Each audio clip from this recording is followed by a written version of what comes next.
Chers amis, bonjour.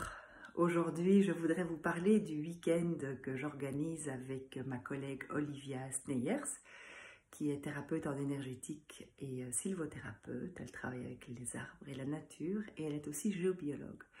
Nous vous emmenons le 8 et le 9 octobre prochain dans le Brabant wallon.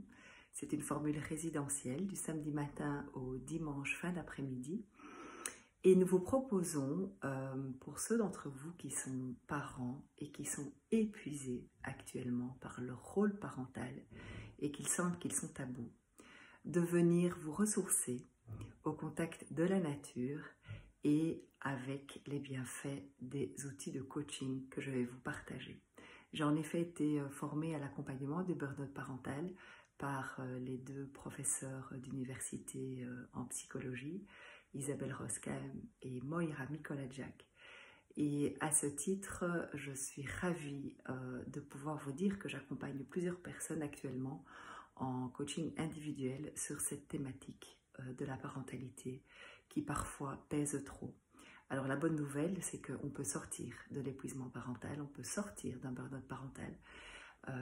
Mais pour gagner du temps et pour pouvoir ramener sérénité, légèreté et joie dans sa parentalité quand elle est difficile, eh bien, on peut demander de l'aide et on peut se faire accompagner.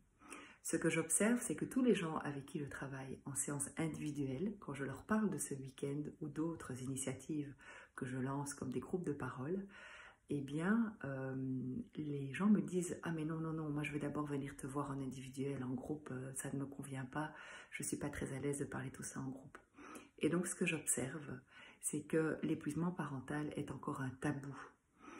Les gens ont peur, sont couverts de honte et ressentent de la culpabilité, en fait, de dire « c'est difficile d'être parent de nos jours ». Et aujourd'hui, j'ai un trop-plein. Aujourd'hui, je ne sais pas comment m'en sortir. Aujourd'hui, ma coparentalité ne fonctionne pas bien. Donc, je voulais vous informer sur le sujet qu'en fait, la puissance du groupe est énorme.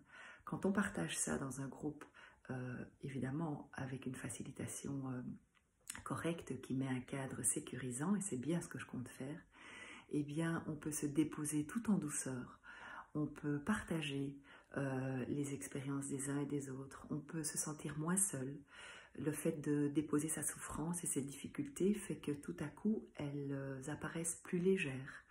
On élabore des solutions ensemble, des pistes d'action, des pistes de changement. Et donc, le levier du groupe est vraiment très intéressant pour amorcer un changement. Voilà, c'était le sujet que j'avais envie de partager avec vous aujourd'hui. Il reste des places pour le week-end du 8 et 9 novembre et je vous mets le lien vers l'événement ci-dessous dans les commentaires. Voilà, je vous laisse méditer là-dessus et vous dis à bientôt.